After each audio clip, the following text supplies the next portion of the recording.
Well, welcome everyone to the April EPSP Connects event. For those of you who have not attended these before, the EPSP Connects Committee is a volunteer-based group that organizes and hosts monthly events. And one of our hopes is that these monthly events sort of create a sense of community among surface process researchers across the globe, and especially at times, outside of when AGU or EGU or other major conferences are meeting. So before we really get going, I want to plug next month's event, which will feature Dr. Amy East, and it is an event on the fluvial response of a major lava dam collapse. So if you are interested in joining, please do so. You can register at that QR code above, and we will share a link in the chat.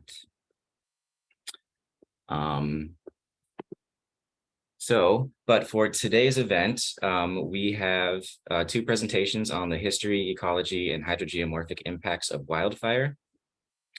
We will first hear from Dr. Clarke Knight, and then at about 1:30, we will hear from Dr. Corina Cerovski-Darriau. Each presentations will be around 20 to 25 minutes, and we will field questions after each one. If you have questions, please write them into the chat and we will read them at the end of the presentation. I also want to note that we have Roberto Fernandez, Risa Madoff, and Michelle Melendez-Bernardo, who are all on the EPSP Connects Committee, and they'll be helping out, and they may jump in if needed. So we are first pleased to introduce Dr. Clarke Knight as our first speaker. Dr. Clarke Knight is a research scientist at the U.S. Geological Survey, focused on understanding past hydroclimatic and environmental change in California. She graduated from UC Berkeley with a doctorate in paleoecology in 2021, and previously earned degrees from University of Oxford and Smith College. Dr. Clarke's presentation is titled "The Historical Role of Fire in the Klamath Mountains, California." Great. Thank you so much for that introduction, and thanks for having Corina and I here today. I'm excited to talk about some work that actually stemmed from my PhD dissertation and kind of walk you through some of our major findings. So let's start from the beginning. So I'm going to be talking about the historical role of fire in the Klamath Mountains, California. It's a really beautiful area, as you can see, and it has a really long history of having fire. And this work is a product of many people involved in this project. So we have collaborators from two different tribes up in this area. It's an area of their ancestral territory of the Karuk and the Yurok tribes. We have collaborators from the U.S. Forest Service, as well as my colleagues at USGS and numerous academics, both in California and much further afield. And so I'm going to be walking through exactly what we did. So if you're not familiar, the Klamath-Siskiyou bioregion in Six Rivers National Forest are in the western part of California, as you can see on this map here. And as I mentioned on the first slide, it's a really beautiful area, but from an ecological standpoint, it's very interesting because it has, lots of topography. It has, as the name suggests, quite a few rivers, really large rivers, actually. It has, interesting soils. You can see an example here of the serpentine soils, that green colored rock. It has the most conifer diversity outside of the tropics. So it's been studied in a lot of areas just for its floristic interest. And as a paleoecologist, one of the things that really drew me to this area is the fact that it has a number of lakes. So this is just one example I'm going to be talking about in this work. The study we did on just two lakes of something about 80 in this area. So there's a lot of paleoecological information that is in these lakes, and that's how we get at it. So this was a really great place to work for that purpose. And there's a lot of fire in this area. So the ridge tops attract lightning fires. And as our work will show here today, is that there's a significant influence of indigenous burning on this landscape.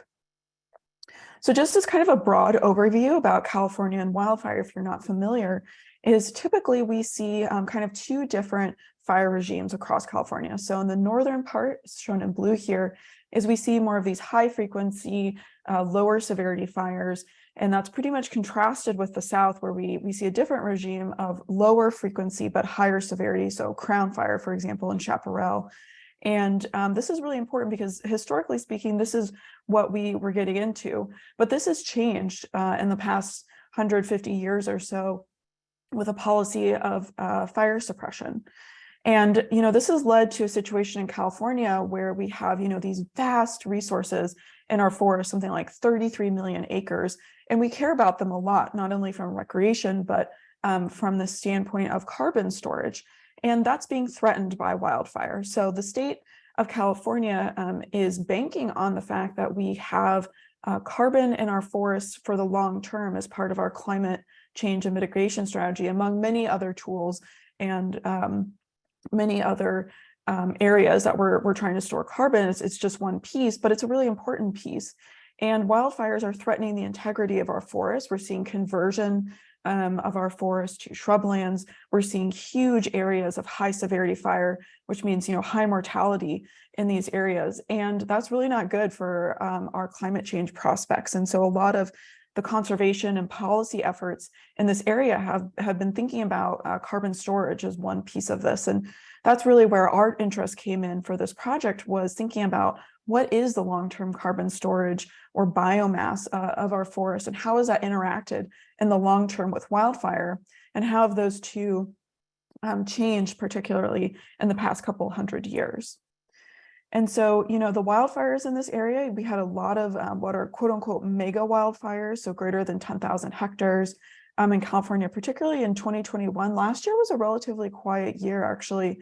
We'll see how that continues in the future. But, these mega wildfires, and coupled with this hot drought that we've had, which of course has been kind of erased by the massive number of atmospheric rivers that we've had and rain that we've had in California in the past this past winter. But mega wildfires are always on the horizon in California, and with this much forest, we have to be prepared and thinking about this all the time. So this is really thrown into sharp relief the fact that the forests are very dry and susceptible to these catastrophic fires, that we need to understand the long-term history. It's given us a lot of impetus for understanding the long-term changes that we see.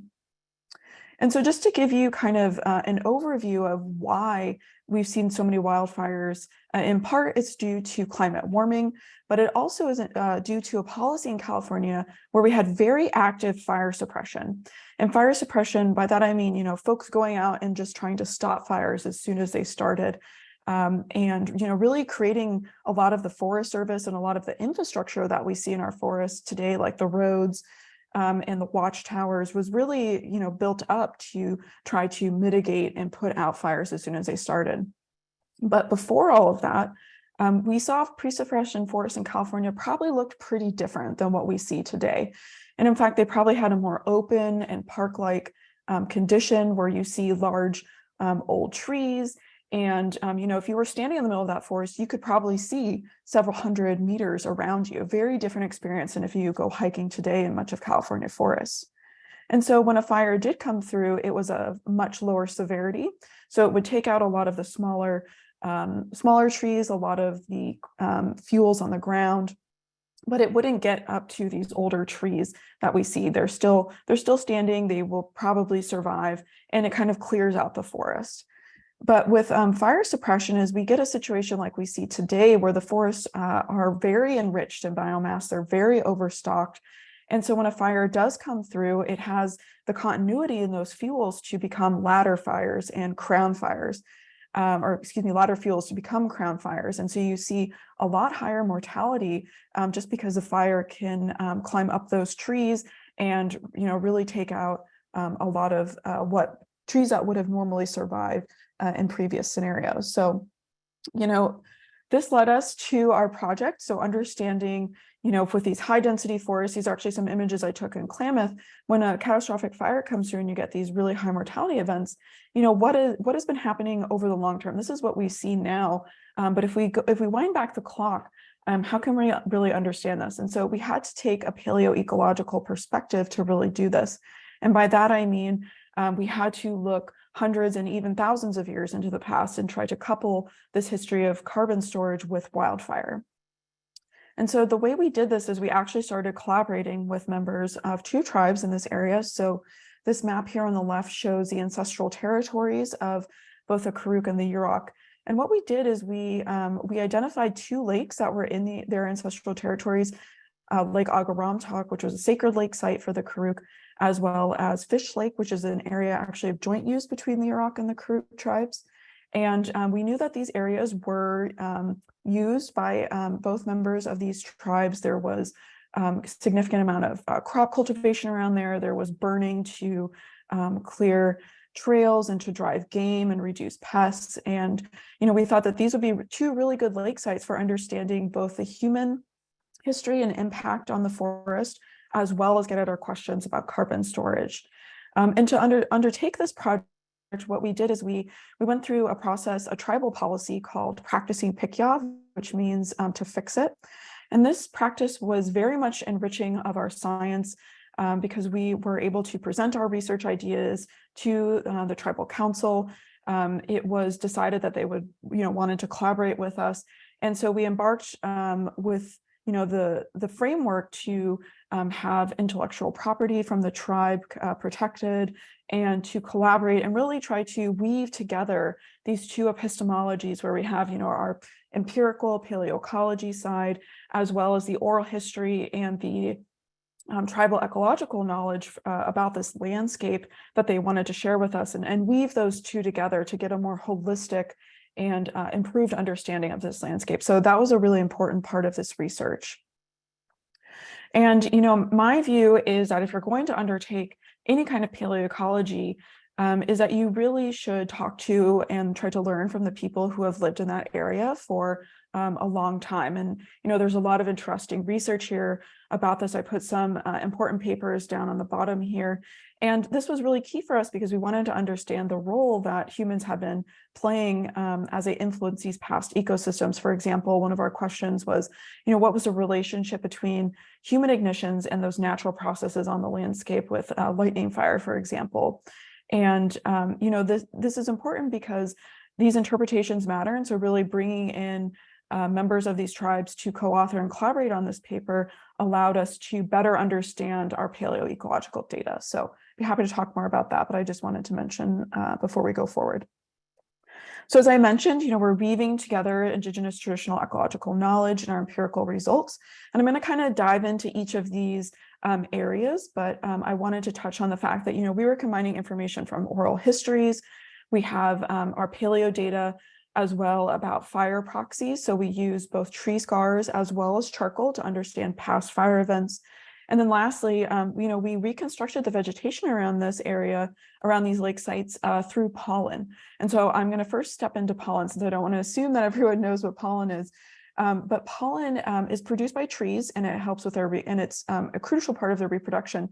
But for paleoecologists, it's really important because it has these different morphologies, these different shapes.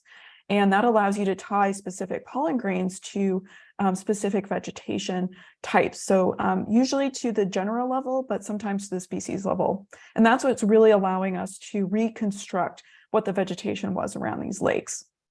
And so I like to show this image of pollen because I don't think people quite understand just how super abundant it is. But this is pollen obviously coming off of a tree here, this yellow cloud. And, one of the reasons why it's so important to paleoecologists is because it is so super abundant. So when you see a lake site, so for example, this is Crater Lake up in Oregon, as you can see pollen swirling on the surface, and that pollen will basically trickle through the water and get incorporated into the sediments. And then we go out as paleoecologists and we core it. We core these lakes, we get the sediment, and within these sediments are pollen grains as well as charcoal actually. So as part of this project, this is one of the lakes, and we were able to get these cores and look at the pollen, count the pollen, and reconstruct the vegetation through that. And so, as I mentioned, we worked both at Lake Agaramtok and Fish Lake. And I just wanted to mention by showing this graphic here, our fire scar sites. So, there was quite a few opportunistically taken, but trees in the area where we were able to get fire scar data right around our lake sites. So this was really helpful in understanding what was going on, like very much in a local perspective. And so I'll be showing that data in a few slides. So what did we find with our pollen data? We did all of that work coring the lakes. And what we found is that there was a 3,000-year high in shade-tolerant taxa. So that is taxa that normally would be suppressed with enough fire coming through in a frequent way. And we found these spikes of it. So, we have spikes of tan oak, cedars, Douglas fir, especially really increased on this landscape in the 20th century. So our scale here shows, we have about 3,000 years worth of data, and our 20th century is just this little part at the top. But for Lake Top as well as Fish Lake, is we see this really big increase in shade tolerant taxa, which we think could be linked to this fire suppression that has allowed the forest to become very, overstocked, and these shade tolerant taxa to become more dominant. So with the charcoal piece, charcoal is also used to reconstruct past fire events, and it comes from this incompletely combusted organic matter. So if you have a fire event around a lake, and then eventually with runoff, that those charcoal pieces are pushed into the lake and become incorporated into sediments, much like pollen is. And that is providing a lot of insight into past fire events in this area. So we looked at the charcoal, and just as a qualitative interpretation, we have the other lake here, Fish Lake, is we use our charcoal accumulation rate, so the amount of charcoal per centimeter squared per year. And we plotted it, so we have an increase as charcoal is going up and a decrease going down. And if you plot it against some, climate events in this area, is you can see that we have this increase in charcoal on the landscape during the Little Ice Age. That was pretty surprising to us, because the Little Ice Age is a cooler and wetter period. So we thought, that's pretty interesting. What does it say about Lake Agaramtok? So we looked at the charcoal in that lake, and again, we see this increasing charcoal accumulation during the Little Ice Age. And so this was pretty intriguing to us, not what we expected. And we wanted to understand in a more conceptual way what might be going on. So, if we think about what is happening on this landscape where we have climatically driven vegetation change, is that if things are hotter and drier, we might see more fire like we have in California in the past few years, and that might lead to more forest opening and more shade intolerant taxa. And then if we have a cooler, wetter climate, the fuels stay wet, there's less fire, there's more forest closure and more shade tolerant taxa. But if we have an anthropogenic signal, like we see here, is perhaps what is happening is that although we have a cooler and wetter climate during the Little Ice Age, we're seeing more wildfire, which is perhaps that anthropogenic signal, and that it has led to some forest opening and shade intolerant taxa, which is what we see during that slice of time in our work. And we actually tested this with quantitatively, and we did find a significant and positive correlation between how much charcoal was on this landscape and how open the vegetation was during this period of climatically cooler and wetter climate. So we just wanted to share that. And so I know I'm getting close to time, so I want to go through the oral histories that we were able to collect for these sites. And what we found is that Native history suggests a substantial contribution to the fire regime. So what we learned from members of these tribes is that both sites were gathering places for acorns and mushrooms. To cultivate those crops, you would need low fuel levels in an open forest, particularly for the number of people that were on this landscape, about 2,000 to 3,000 before Euro-American colonization. And so this has long been recognized by members of these tribes. They know that their lands are enriched and over-enriched in biomass. And in fact, they've called these conditions an ecological and cultural desert. And one Crook elder said, we've never had this much fuel on the ground. So there is definitely an awareness by them for this kind of ahistorical nature of what the forest looks like now. And, when we wanted to, again, kind of look at how much fire might be on this landscape, but not from charcoal, as we turn to our fire scar records. And our fire scars are showing, again, a conservative measure of how much fire was on this landscape. And you can date them like you do in dendrochronology, tree ring counting. And, we found that there was really frequent fire in this landscape. So this matched up and corroborated what we were hearing from members of these tribes. There was very frequent fire on these landscapes from both lake sites. And so finally, our biomass records. So I've been talking about carbon storage on this landscape. And what we found when we used our pollen to reconstruct biomass is that biomass has by and large been very low in this area. So this is a picture from 1900 of what one of these lake sites might have looked like. And you can see how sparse the trees are. And then today, an image I took from one of our lake sites in 2018, where it's really, really dense. And you can see that reconstructed in the biomass record where we have pretty low biomass, so about 100 megagrams on average for the first several thousand years. And then it just really skyrockets in the last part of our record. So we have the modern period shown here in calibrated years. So 0 is 1950 AD. And you can see it really picks up steam and the biomass increases to the present day, which is exactly what you see when you go out and measure the landscape to see how much biomass is there. So if we kind of zoom in a little bit about the contemporary stewardship, as you can see, some reasons we think might be driving this is, fire suppression begins. We have the creation of the national forest, so Six Rivers National Forest, and there's actually timber harvest and a slight decrease in biomass, although within air. And then it really skyrockets again once timber harvests are restricted. And so that brings us to the present era, where we have over 300 megagrams per hectare of biomass, which is just enormous and ahistorical, as I keep saying. And so just to kind of wrap up here, our main findings are that Indigenous stewardship contributed substantially to this fire regime through their ignitions. Our biomass record also supports this frequent fire probably limited that biomass relative to how productive these sites are. They can really become over-rich in biomass, and we see that today. And that, our biomass predictions and our data in general, we have multiple independent lines of evidence here. We have corroboration between what we're in our what are in the oral histories and what our paleoecological records are showing, both from, the pollen to the charcoal to the fire scars. And so, I think this is showing overall that contemporary forest biomass is unprecedented, and that Indigenous forest and fire management was really critical to maintaining those forest conditions before colonization. It was a really integral part. And I think going forward, doing work on paleoecology is trying to integrate as much as possible, or weave together rather, these different kinds of records can be a really powerful way in better understanding what was happening on the landscape. And so kind of going forward, large interventions could be needed to return to any kind of historical fidelity on this landscape based on this work. I think it also helps temper our expectations about how much long-term carbon can really be stored in a frequent fire, low severity, but frequent fire regime that we have in Northern California.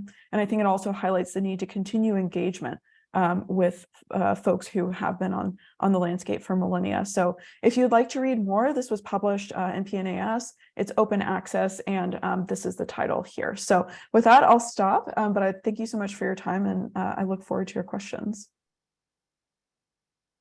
Thank you, Dr. Knight. That was really great. I believe that we do have a few minutes for some questions, and yes, please put your questions in the chat if you have them. Okay. I'll start with a question. Sure. How can you speak to how you chose the lakes that you decided to sample? Yeah, good question. So in part, it was through the collaboration with members of the tribes. Like we knew from them that they were there. And so we wanted to pick lakes where we could detect an anthropogenic signal. And so having the insight from them that, okay, this is a sacred lake site. And, there's going to be, if any of the lakes in this area will show, these records, this is a good example of it. So, then through that process, we're able to get the permits. Mm-hmm. So it was really through collaboration. Okay. Yeah.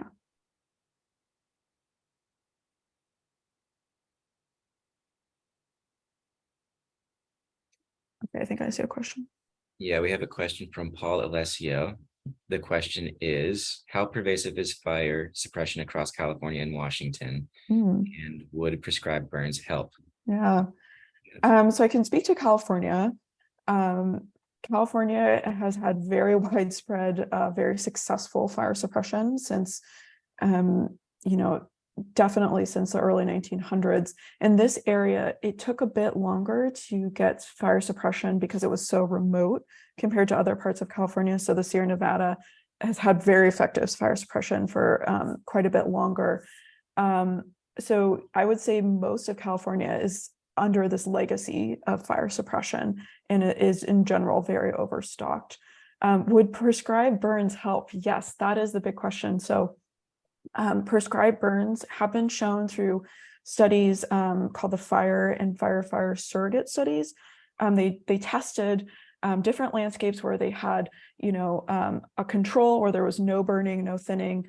They had just thinning, so taking out trees. They had just prescribed burns, and they had both thinning and burning. And what they're finding is that on various landscapes across the US, several of which were in California, is that prescribed burning does give you that long-term kind of result. So you can actually get the forest to be a lot less susceptible to these catastrophic burns. If you do a prescribed burn, it can last for, 10, 15, 20 years. And so I do think prescribed burning is a viable strategy based on the literature we've seen so far. There's also the social component, right? Prescribed burns do put smoke into the air. That smoke gets into communities. There are downsides. I would also say California is, the forest landscape is going to burn anyway. And so having a catastrophic burn that's uncontrolled versus a prescribed burn, which in general are much more controlled. They do escape from time to time.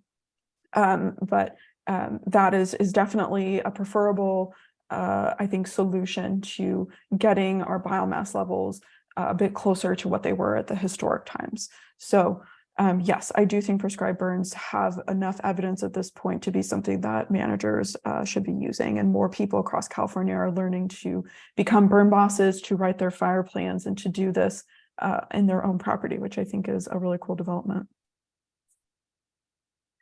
Great. We also have a question from Will Laura. What can be said about the role of climate drivers in high risk for wildfires in California? And they congratulate you on a really interesting presentation. Oh, thank you. Yeah, the role of climate drivers. I mean, I think the warming climate, and we're seeing, climate whiplash is what it's starting to be called, right? Where we see these really wet years, like we have, this year, this water year has been very wet, 2017, very wet. But in between those, it swings to drought, and, going back and forth in these really strong waves is leading to situations where you do see catastrophic fire. The forest gets really dried out, the trees start to die, they're really stressed from not getting enough water, and they basically become kindling. And so any kind of spark will cause a catastrophic fire. So, there's a huge component here to climate warming that is on top of this legacy of fire suppression. So they're both interacting. Okay. Now I think we have time for one more question from Rebecca. Okay. And they say, how do you think your results would vary in the different fires in the South if there were an opportunity for an anthropogenic signal? Yeah, that's a great question. I didn't really study shrublands or chaparral. I have not yet. I think, possibly it could be harder to tell if there's a signal, because, typically with chaparral landscapes, which are very important across California and iconic, is that, they burn by crown fire. So they are basically completely taken out. So any kind of record that might be in a kind of fire scar, although they're not, trees or shrubs, would be taken out. And so, the preservation of the records might be harder in that sense. There is, of course, other kinds of trees out there. We have blue oaks, which are generally really great recorders, actually, of hydroclimate. So maybe there'd be a detectable signal there, but in terms of that landscape, I think basically you might destroy a lot of the records just based on the fire regime. Okay. I think we will move on to the next talk. We'll maybe get back to that last question there that just popped up if we have time at the very end. So moving forward, we are pleased to introduce Dr. Corina Cerovski-Darriau as our second speaker. Corina leads the USGS USAID Landslide Disaster Assistance Team, or LDAT, which collaborates with international partners on landslide hazard projects.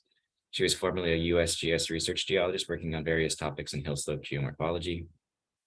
Dr. Cerovski-Darriau's presentation is titled "The Unexpected unexpected post-fire soil response in Northern California. Take it away.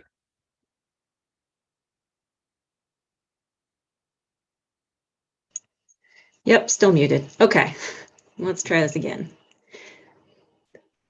Thanks, Tyler, for that introduction. And thanks, Clarke, for nicely queuing up this back-to-back talk that we have. Let's get this going.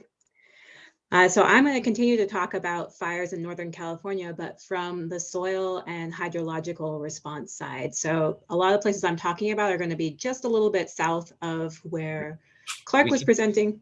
We can't see your screen, I don't think. Okay. Sorry. Oh, don't apologize. Thanks for the alert. Here we go. Could have been a less exciting talk for, here we go. Or more exciting. I don't know. Let's see. How's that? We see your PowerPoint. There you go. Perfect. All right. So Clarke queued this up very nicely, and that we're now going to dive into the soil side of things in kind of a similar region in Northern California. And as we're all familiar with, wildfires can unfortunately change landscapes overnight. And these burned hill slopes in particular, where we're focusing, are potentially more susceptible to runoff and sediment generation. And rains that once may have soaked into the soil are now potentially causing floods and debris flows, as well as threatening water quality and carrying more sediment or toxic materials to rivers and reservoirs. So the prevalent idea has been that fires can reduce the effective infiltration leading to this increased runoff and erosion. However, there's very limited soil response data for Northern California. So our team is set forth to try and query some of those differences, really looking at kind of Northern California versus where a lot of the research has been done previously in the region in Southern California. So like Clarke was saying, there are slightly different fire regimes and the responses are different too. So that's what's motivated this work. And this has been done by a whole team of folks at the USGS, myself, Kim Perkins, Jeff Prancevic, John Stock, Courtney Creamer, and your own Tyler Doan. So I also want to thanks to the Forest Service and the California State Parks and county parks and private landowners and PG&E who have all granted us access to their land so we can conduct this study. So just setting up a little bit more of the background, like I mentioned, the prevailing belief is that fires can reduce the effective infiltration capacity, and that's the primary mechanism for increasing runoff. However, there's many studies that have shown that there's other effects that can be changing this. It could be a change in litter cover, just the loss of vegetation and canopy that's intercepting rain. But really what's most frequently cited is increased rain water repellency from hydrophobic layer that's created, as you see in this infographic that I'm sure folks are familiar with, at least the concept, if not this infographic that seems to almost annually show up in the LA Times or the SF Chronicle during fire season. However, like I said, this soil response is really limited for Northern California, and where there is also very few examples of post-fire floods and debris flows, or definitely less than, say, Southern California. So previous studies that have looked at soil hydrologic responses have looked primarily in, like what you see here on the left by Martin and Moody, in a forest landscape, and the burn versus unburned. So the burns are in the dark gray here and the unburned in the light gray.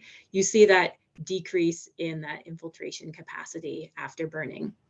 And this has kind of led to some conceptual models like from Brian Ebel and Martin on the right here, where you have some sort of time period of recovery where you return to a pre-fire KFS or a pre-fire infiltration capacity over some span of time. So that story is maybe a little bit more complicated in chaparral landscapes, and others have shown that that reduction doesn't always occur. And here I have a graph from Matt Thomas et al.'s 2021 paper, and this is for the 2016 fish fire in Southern California. And while they do fit that kind of similar conceptual model, and they can kind of argue that there's an increase, the data is a little bit more all over the place, which we might argue might have to do with something about the vegetation and potentially also the geology. So this is what leads us to question, how much does maybe vegetation and geology matter, especially what does this mean for Northern California and the Bay Area? So exactly, might this story be a little bit more complicated? As Clarke also pointed out, there's a lot of chaparral areas. That's a very iconic landscape, especially in Northern California. And all I want you to take away from this graph here is that we have a lot of different vegetation types, ecosystem types in the Northern Bay Area. So just to orient you, that's we're just cutting off San Francisco. It's just cut off at the bottom of this image. So you see that there's a lot of forest landscapes, conifer woodlands, as well as in the browns, some kind of shrublands, chaparral landscapes. So understanding that interaction between vegetation, lithology, and hydrology, we think is key to identifying areas of elevated risk post-fire and helping prioritize post-fire mitigation. So the goal of this is to, and I'm going to pose a lot of questions, and we don't yet have the answers to all of these, but what's motivating us is do lithology and vegetation influence recovery of soil, hydrologic, and bonus, we're going to sneak in a little bit about microbial processes too at the end. So this is just a picture for a few years in a chaparral landscape after the LNU complex fire in 2020, as it's recovering over about a year. So the places that we've been working in, we've been working since 2017 on various fires around Northern California. So we have sites that we've been monitoring their recovery since 2017, 2019, 2020, and 2021. Today, I'm going to focus on the 2020 and 2021 fires. So you see outlined here the three main fires that we have sites at. That, like I mentioned, the LNU complex fire, which is in the red on the far right. And then there's the Glass and Wallbridge fires in the middle there in blue and black. And within these sites and one additional wildfire site, which is the Dixie Fire, which I'm now showing here, which is in a very large fire with the red outline up further in Northern California in the northern extent of the Sierras. Across all these fires, we established 41 sites, all of them within a month of the fire containment. 31 of those sites are burn sites, 10 of them are unburned sites, and we have 1 rain gauge per fire and 21 coincident soil carbon collection sites.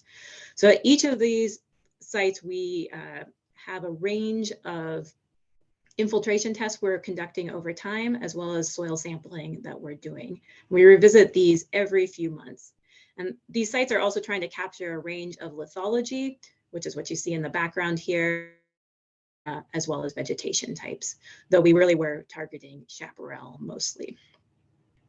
So just to touch on quickly, a little bit of background on infiltration for those who are less familiar.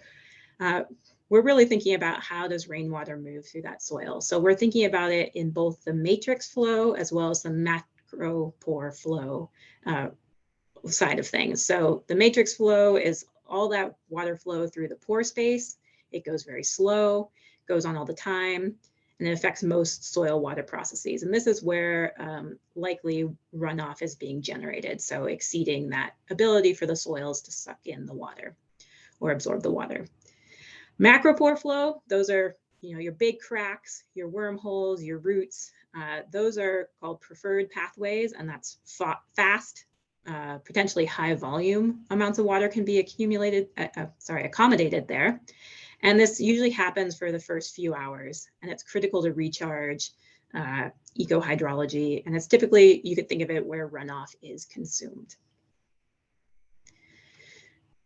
And kind of the one other background thing to keep in mind too is one of the reasons we're targeting different geologic or lithologic backgrounds is that soil parent material is likely influencing the soil characteristics. So it can help set that soil texture, and that's going to be important for an important variable for infiltration. And this ternary diagram here, you see the granitic soils are the coarsest, which for folks who've hung out in some granitic soils, that's probably not surprising to you. They're plotting more on the sandy side of things. And then your serpentinites and sandstones are typically a little bit more clay rich. All right, so let's get into it. So this post-fire soil hydrologic response, how does fire influence both that matrix and the macropore flow? So what have we been seeing in the field over the past few years? So like I mentioned, at each of these sites that we have at the different fires, we have a variety of techniques for measuring infiltration. So at each site, we have 3 mini disc pads, and most have some permanently installed bombless buckets. And we've done scattered Saturo, dual head measurements, and some intermittent radiolator measurements. So I'll run through these really quickly. The Saturo, the dual head infiltrometer, measures total infiltration. It keeps at a constant head, and so it includes both your matrix and your macropores. Your mini discs are the little device you see, graduated cylinder looking device you see in the middle there. It's held water under tension, so it's matrix only is what it's measuring for the infiltration. And the bombless buckets are exactly like they sound. They are a bucket without a bottom, and they measure also your total infiltration, including macropores. And then the 2 others that I mentioned, or one other one I mentioned was a radiolator. And so this is a sprinkling infiltrometer. You can see it here. It's a large chamber with water. There's a series of small tubes, and it covers about a 1/2 meter diameter. And it's trying to recreate actual rainfall as best we can portably in the field. So we explored these many techniques. We were trying to identify which one might work best in a post-fire environment, as well as which one might be most predictive for runoff. What we did find, and you won't hear much more about these, is that those Saturos, while they're very cool instruments, they could not keep up in a post-fire environment. They basically could not pump fast enough for the infiltration rates we were getting. But even that unreliable measurement is useful to know that we were exceeding those rates. And similarly, the radiolator, while also very cool, was giving some very unreliable results. So it's still in some R&D process of how to kind of control those rainfall rates so that they're more like realistic rates. But even, like I said, those unreliable instruments are useful for qualitative thresholds. So we'll talk more about that later in the talk. So for now, I'm going to focus just on the mini disc and the bombless bucket to represent our matrix and macropore measurements. All right, so what are the initial results we're seeing from the post-fire soil hydrologic response? So this graph, you're seeing the initial data, and this is grouped just by vegetation. So the first two bars you see are in chaparral, then forest, and then grasslands.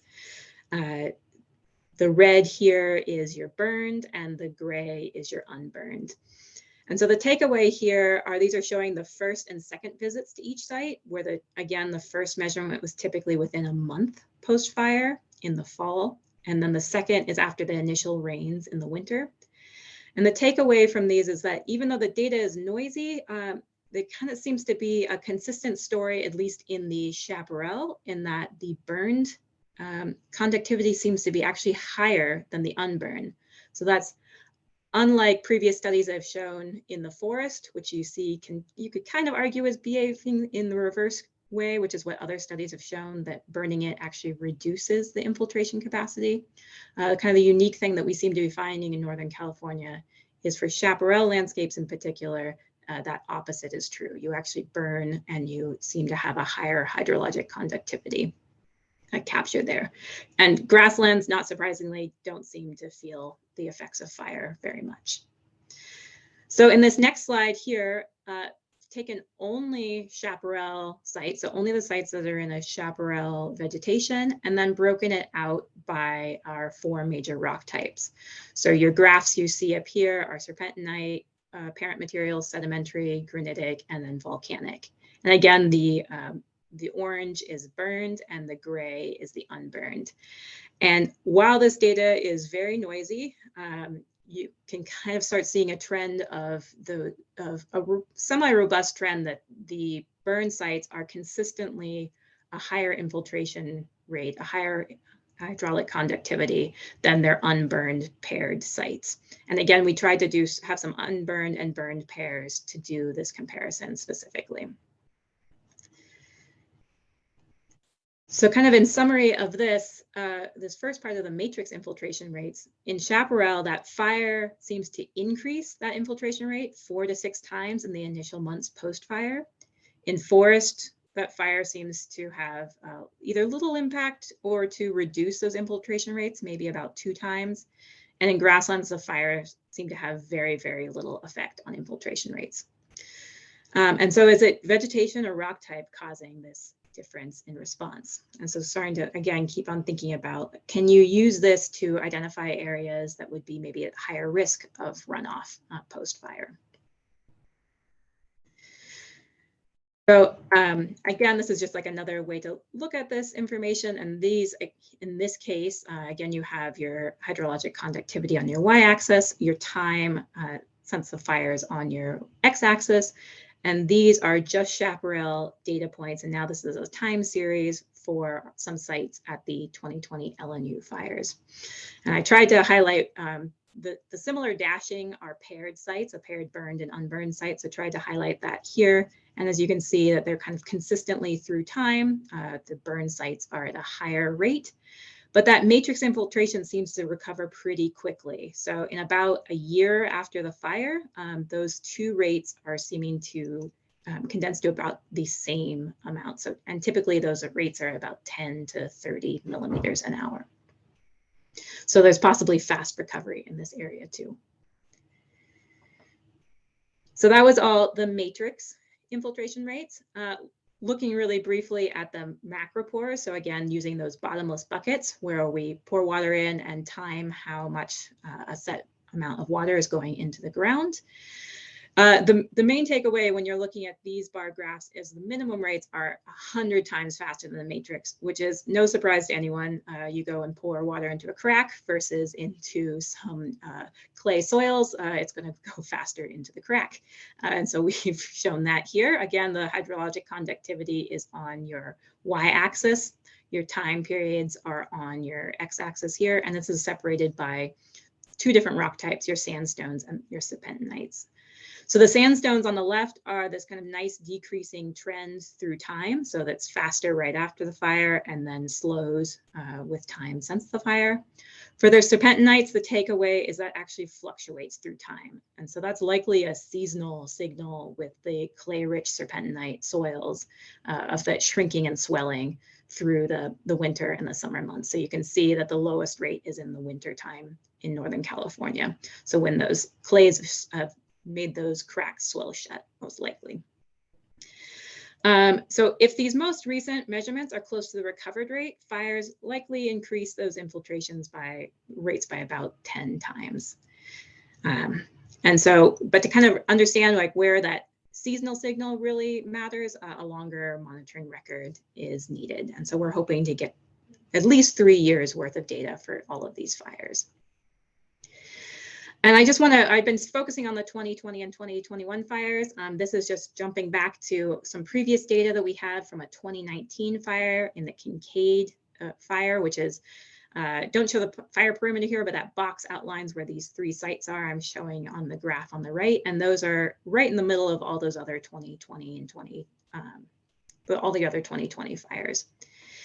And so at this site as well, you see this trend through time. So again, your hydraulic conductivity for the matrix is on your y-axis, your time is along the x-axis, and these are those 3 different sites all in chaparral, and you can see that kind of decreasing trends through time.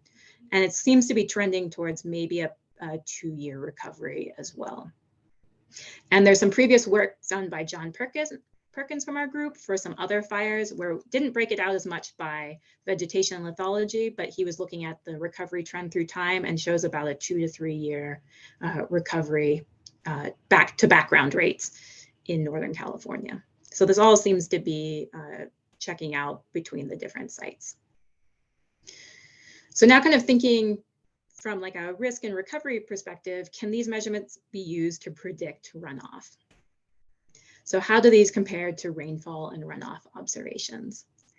And this is where we're going to go back to that rainulator data. And again, these graphs here, you show the sprinkling rate, so in millimeters per hour that we are getting from the rainulator and with time since we started running the sprinkling experiment. And the main take home is that it was hard to keep a steady rate on these things. So like I mentioned before, this tool still needs to be in development for getting really good quantitative measurements, but even these qualitative observations as it was fluctuating, we are starting to get a sense of what generates runoff in these areas. And these graphs are 2 sites in the Dixie Fire. So you see a picture of that area up here. And this was these sites are mixed chaparral with a little bit of conifer in them. The graphs, which may be a little hard to see, they're red dots that indicate when we observed runoff from the sprinkling experiment. And so you can see they kind of bop around between about 50 to 80, 90 for Dixie 8, and somewhere kind of between 30 and 120 for Dixie 9. So the plot on the right. And so kind of our takeaway from that rough benchmarking is that rates above 30 millimeters an hour are consistent with kind of our short time scale thresholds, and probably something greater than 30 to 50 would be needed for like wide scale runoff that would potentially be generating debris flows, and you have like a mixed matrix and macropore threshold being exceeded. Looking at this sprinkling experiment now for the Kincaid Fire, which was that one I just showed, the graph that you see repeated down here in the bottom right. That was a 2019 fire. And looking at just some of the chaparral sites, so the graph on the right again was just that matrix. The table here shows from the sprinkling experiments. And so that should be capturing matrix and macropore influences. So in KI1, in this first one, the thing to take away from this table is that that highest rate we were sprinkling on the landscape went from about 10 to about 240 millimeters an hour. And even at that 240, we were not generating runoff anymore about a year after the fire. At Kincaid 6 and 7, which are other chaparral sites, we were consistently generating runoff, but that time to generate the runoff initially was typically a lot longer needed than it was later on in the time. So there's some interesting, complicated and maybe somewhat conflicting records when you incorporate macropores. So the fun of doing hydrology experiments in the field. So let's continue even like stepping back and looking at how actual rainfall, what responses we saw at these sites. So in 2021, we had an atmospheric river that hit all of our sites in Northern California. And so we brought several inches of rain within a 24-hour period to that 2019 Kincaid Fire, those 2020 fires, as well as the 2021 Dixie Fire. And so looking quickly at those, the maximum hourly rates, that we saw in the Kincaid was about 54 millimeters an hour, to Dixie was about 18 millimeters an hour. So somewhere between 20 and 50 we are seeing across these sites. And so what did that result in the field? So again, there's maximum hourly rates are being shown here for each of those different fires. The year the fire occurred is next to the fire name. And then the matrix hydrologic conductivity that we are measuring is listed below that. So you can see that rainfall rate should have exceeded that matrix conductivity for all of the sites.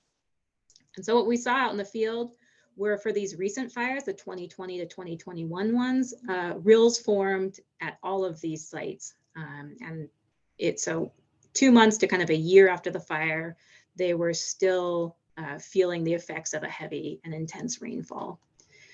For the Kincaid site, so about 2 years after, we saw no rills formed.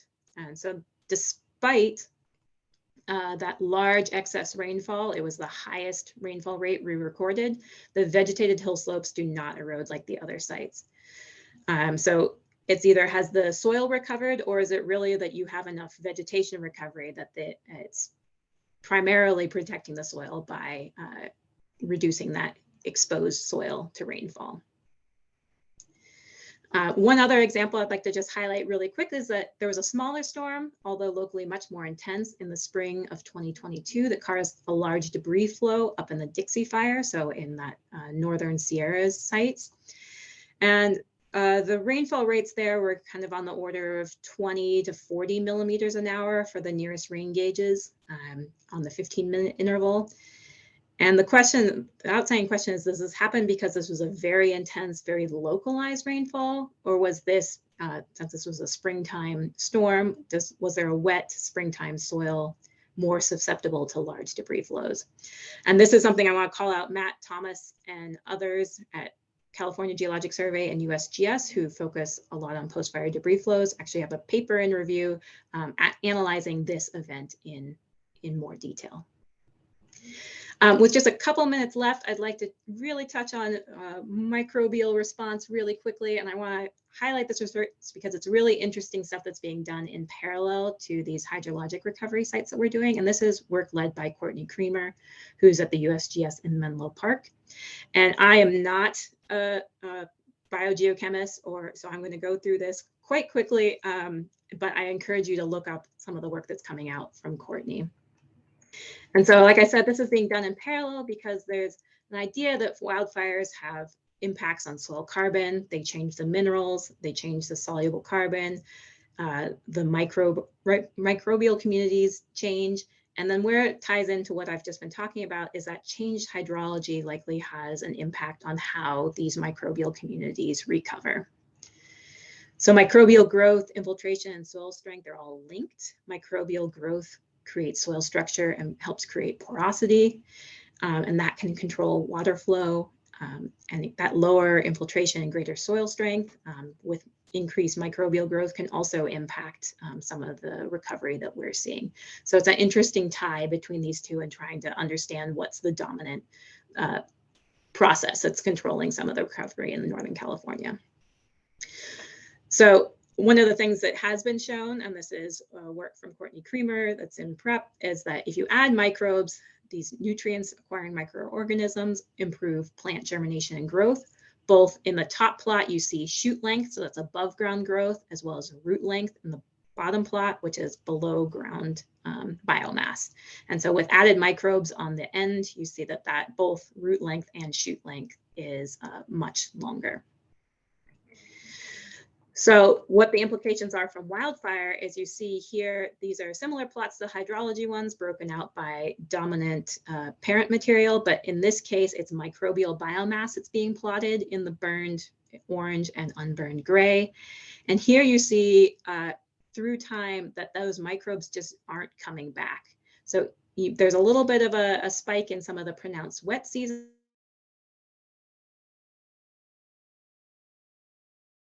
Recovery from a hydrologic perspective. So this has direct impacts on vegetation. Corina, we lost you for a second. Oh, am I back? You're back, but your screen is you. Oh dear. Let's try this again. It was very brief though, so I think we're with you. Okay. Last second. Let's.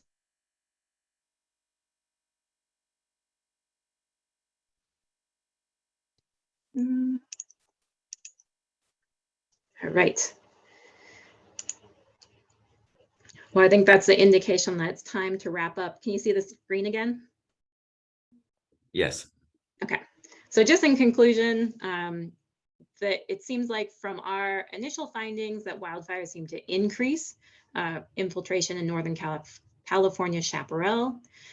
We see soils return to pre-fire hydrologic conditions in kind of 2 to 3 years, with the exception of the microbial communities. And hourly rainfall rates kind of greater than 15 millimeters an hour seem to trigger local runoff in selected areas. And we need rainfall rates in excess of 30 to 50 millimeters an hour for widespread runoff generation. And by looking at these different lithologies and vegetation types, we can understand post-fire hydrologic response and recovery regionally. So our future work is kind of continuing this for another year or so we can have a 3-year record, and trying to categorize those areas by which ones may be more hazardous post-fire, as well as looking at maybe some of the finer scale topography, which actually got very, very small on that screen. So appropriately finer scale topography, and that is some of the things that Tyler is actually working on now on the post-fire realm. So with that, I thank you for listening, and I'm happy to take any questions. Great. Thank you very much, Corina. If you have a question, please throw it into the chat. We are right at 9 o'clock, but I think we'll take a couple of minutes and try to answer some of these questions that might be coming through.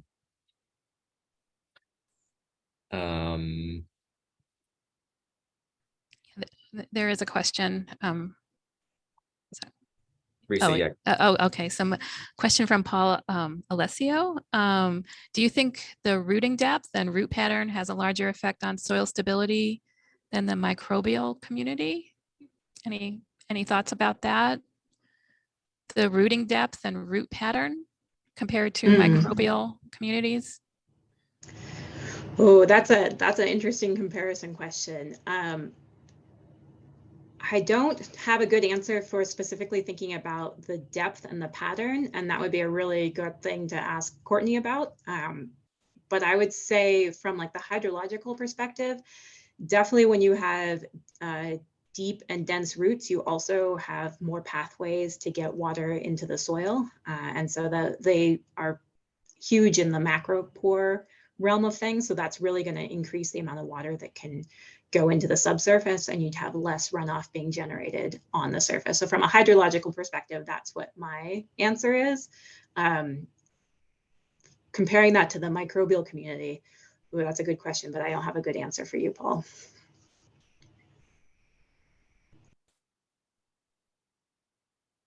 We have another question from Lisa Luna. Thanks for the talk, Corina. Perhaps I missed it, but could you explain the mechanism behind why infiltration rates in the chaparral and forest vegetation types might respond differently to burning? Yeah, thanks, Lisa. You did not miss it. I purposely did not put that in there. That is an open question that we would like to know the answer to as well. We have various hypotheses for why that might be.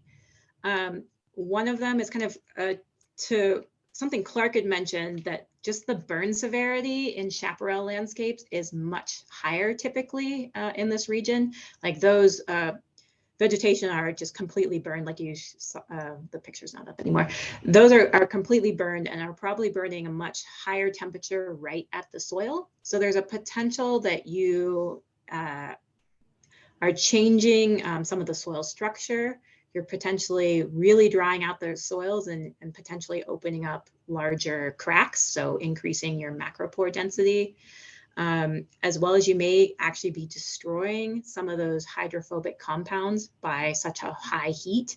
And those things would not necessarily happen in a forest environment, particularly if it's a forest environment with maybe a less dense ground cover, because it's typically not going to be burning as hot at the soil level. So that's one of our hypotheses for why it's potentially a change in the chaparral versus forest landscape. Okay. Susan has a comment that there may be you may be making a distinction between sandstone per se and sedimentary rocks in general. There's a large area underlain by fine grained sedimentary rocks like shale and slate, and I think they'd respond differently than sandstone. Yeah, thanks, Sue. Yeah, and that's a very good point, especially in some of the melange areas in Northern California. You have some like serpentinite mixed with a lot of complicated sandstones, as well as you have your interbedded sandstone, siltstone layers.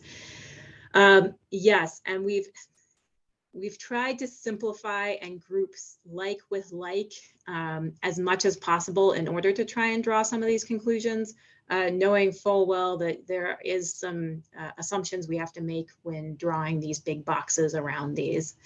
And yes, I think I did switch between sandstone and sedimentary, but we were trying to lump sandstone, or we will be lumping in the end, sandstone as a sedimentary. So it does capture some of the siltstone rocks, some of the slates, as well as true sandstone in those sites. But partially that was also just to make sure that we had enough sites that we thought would likely behave similarly or could behave similarly to compare. Yeah, you're welcome. I think Marissa Rapash, the question. Okay, so Marissa's question is, has there been work done to connect the finer scale hydrological measurements to catchment average erosion rate estimates across different rock veg types? Yeah, Marissa, that's a really cool question. No, we have not done that for any of our study sites. We've been really focused on the short time scale of just the few years of kind of the hazard time scale of recovery, like basically when folks could be less concerned for erosion issues and landslide issues. But that would be a really interesting longer term study. And Tyler actually might have a better answer to that if he's starting to connect some of those dots. Perhaps someday soon. We are past a few minutes past 9 a.m. So I think we will cut it off here. I know that there were some outstanding questions that didn't get answered. We're sorry for that. But I'd like to thank both Corina and Clarke for really excellent talks, and for everybody for showing up and making this a lively event. So thank you to everybody.